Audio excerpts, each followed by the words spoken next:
నమస్తే, welcome to our channel. నేను సౌజన్య. Generally common పీపుల్కి రెండు చోట్ల ఓటు హక్కులు ఉండడం మనం చూస్తూ ఉన్నాం అండ్ వింటూనే ఉన్నాము. కానీ ఇక్కడ ఆంధ్రప్రదేశ్లో ప్రభుత్వ సలహాదారులకే 2 చోట్ల ఆంధ్రప్రదేశ్లో వితిన్ 15 days ఆఫ్ స్పాన్లో ఆయన ఓటు హక్కుకు సంబంధించి నమోదు చేసుకోవడం జరిగింది. ఇది ఎంతవరకు కరెక్టు? అంటే ప్రభుత్వ సలహాదారులు కావచ్చు, ప్రభుత్వంలో పనిచేసే వాళ్ళు మాత్రం చెప్పేది చేయకపోయినా పర్వాలేదా ఏంటి? ఈ అంశానికి సంబంధించి మనతో మాట్లాడడానికి, వారి విశ్లేషణని మనతో పంచుకోవడానికి ఈరోజు మనతో పాటు ఉన్నారు సీనియర్ జర్నలిస్ట్ దుర్గా కుమార్ గారు ఉన్నారు. వారితో మాట్లాడదాం. నమస్తే అండి. నమస్కారం. మా సౌజన్య, మన వీక్షకులు కూడా నా నమస్కారం. సో కామన్ పీపుల్కి ఇంతకుముందు నేను అనుకున్నట్టు, అంటే అందరం అనుకున్నదే, కామన్ పీపుల్కి రెండు చోట్ల ఓటు హక్కులు ఉండడం అనేది మనం వింటూ ఉంటాం. కానీ ఇక్కడ ప్రభుత్వ సలహాదారులకే ఆంధ్రప్రదేశ్లో 2 చోట్ల ఉన్నాయి. సో అది కూడా ఏంటి, వితిన్ 15 days ఆఫ్ స్పాన్లో ఒక చోటు నుంచి ఇంకో చోటుకి ఎప్పుడైతే నమోదు చేసుకోవడం 15 రోజుల గ్యాపే ఉందన్నమాట. అంటే ప్రభుత్వ సలహాదారులు కాబట్టి వాళ్ళు ఏం చేసినా చెల్లుతుందా? అంటే ఇప్పుడు అనుకోవాల్సి వస్తుందమ్మా. ఎట్లా ఉందంటే, ఇప్పుడు ఆంధ్రప్రదేశ్ని కుదిపేస్తున్న అంశం ఏంటంటే దొంగ ఓట్ల అంశం. చాలా దొంగ ఓట్లు చేర్చారు అధికార పార్టీ వాళ్ళు.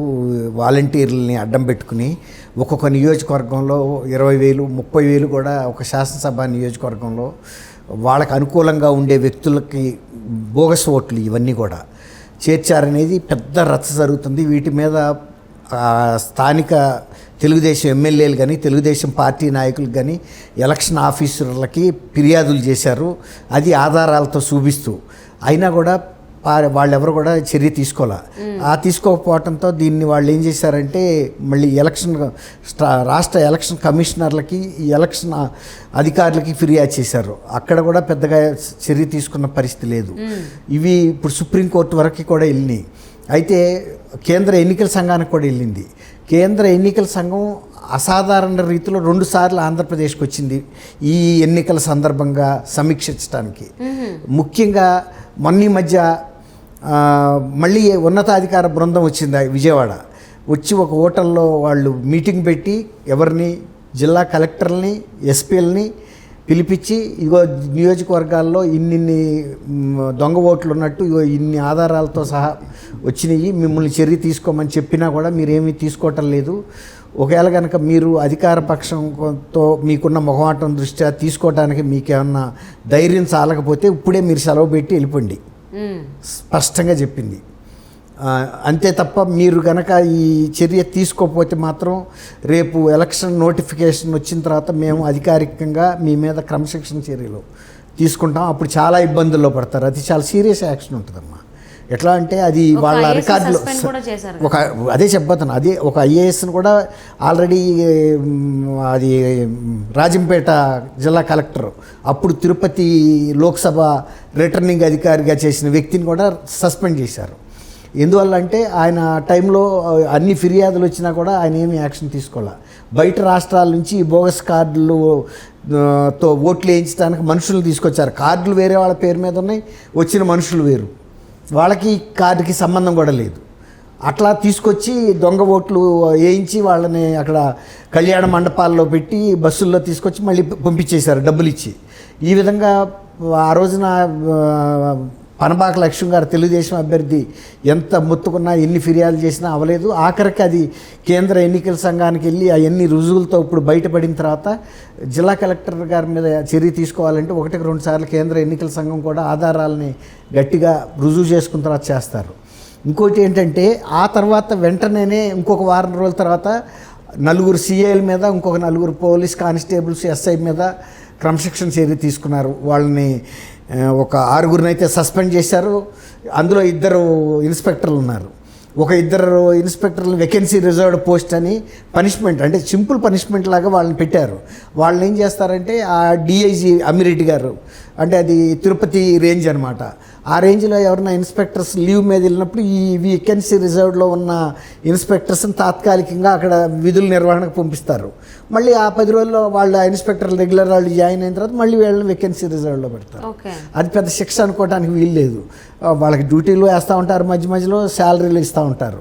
కాబట్టి వాళ్ళ మీద ఎన్నికల నిర్వహణలో దొంగ ఓటర్లకు సహకరించారనే నేరం అంటే ఎలక్షన్ నేరానికి సంబంధించిన సెక్షన్లు అప్లై చేసి కనుక కేసు పెడితే అప్పుడు వీళ్ళకి శిక్ష పడే అవకాశం ఉంటుంది.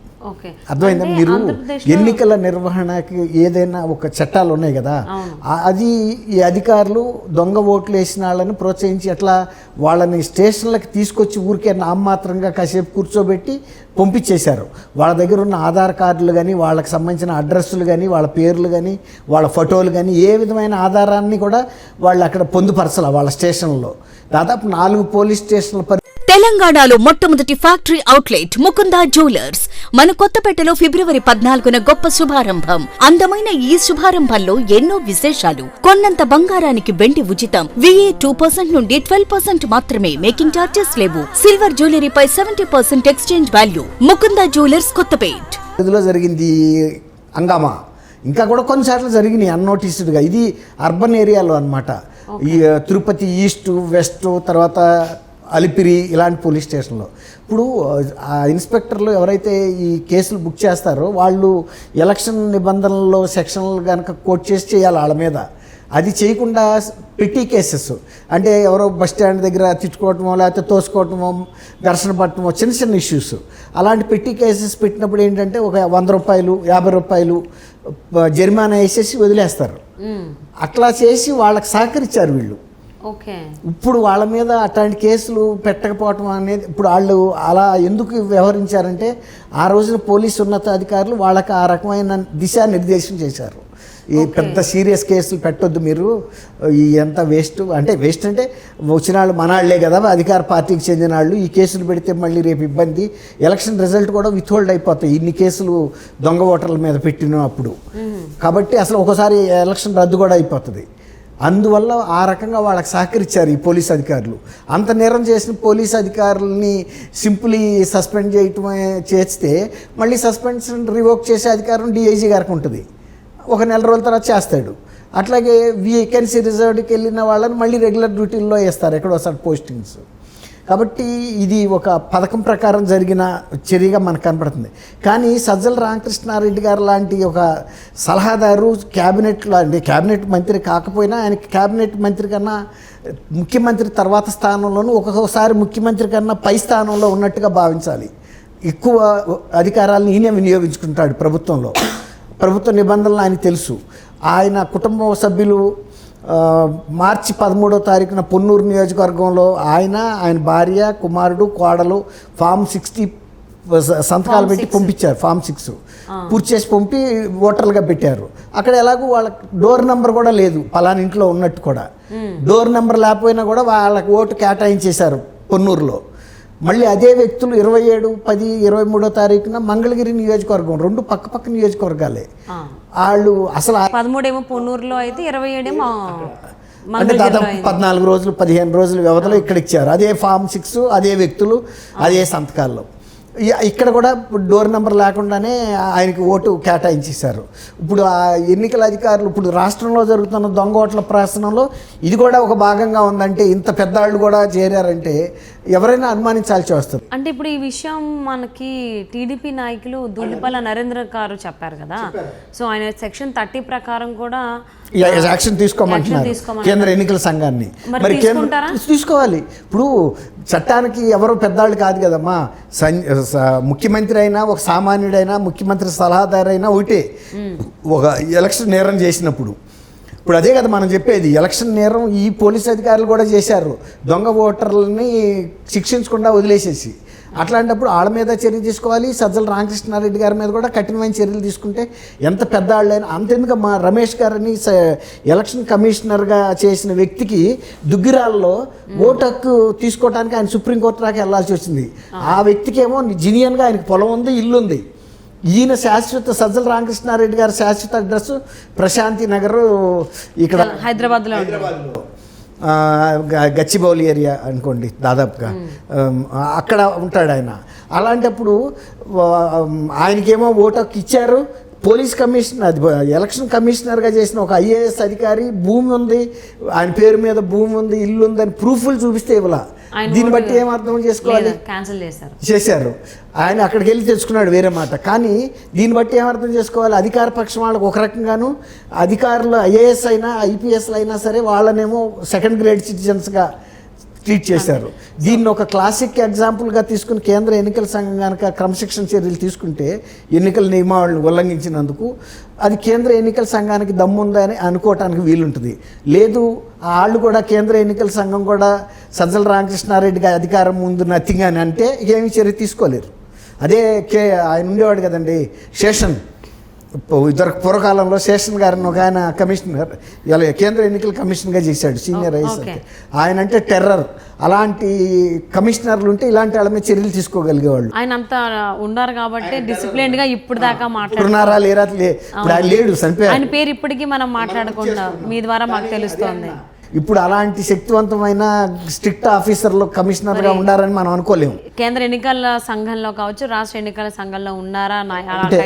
వీళ్ళైనా తీసుకోవచ్చు, కేంద్ర ఎన్నికల సంఘమే తీసుకోకర్లా. ఇప్పుడు ఇంత ప్రూఫ్స్తో సహా కనబడుతున్నప్పుడు ఈ దొంగ ఓట్లకు సంబంధించి జనవరిలోనే ఎన్నికల కమిషన్ అడగడం జరిగింది. దొంగ ఓట్లు ఏవైతే అవన్నీ తొలగించండి, మాకు 2 సార్లు పర్యటించడం జరిగింది. కేంద్ర ఎన్నికల సంఘం కూడా వచ్చింది కదా. అవును, 2 సార్లు పర్యటించారు, చేంజ్ కూడా చేశారు. జనవరి 5 తారీఖు ఇవ్వాల్సింది జనవరి 22 వరకు పోస్ట్ పోన్ చేశారు, 27 వరకు. సో అయినా కానీ ఇంకా ఇప్పటికీ ఇంకొక వారం జస్ట్ టైం పీరియడ్ ఇచ్చిన ఒక 10-15 రోజుల్లోనే మళ్ళీ దొంగ ఓట్లకు సంబంధించి క్లియర్ కట్గా దూలిపల్లి నరేంద్ర గారు చూపించడం, అది కూడా సజ్జల రామకృష్ణ గారికి 2 ఓట్లు, పొన్నూరు నుంచి మళ్ళీ మంగళగిరిలో 2 చోట్ల. దీనిపై మరి ఎన్నికల కమిషన్ ఏ విధంగా విచారణ చేపట్టి చర్యలు తీసుకుంటుందని వేచి చూద్దామండి. Thank you so much for spending your valuable time with us, Durga Kumar గారు. థ్యాంక్ యూ అమ్మా.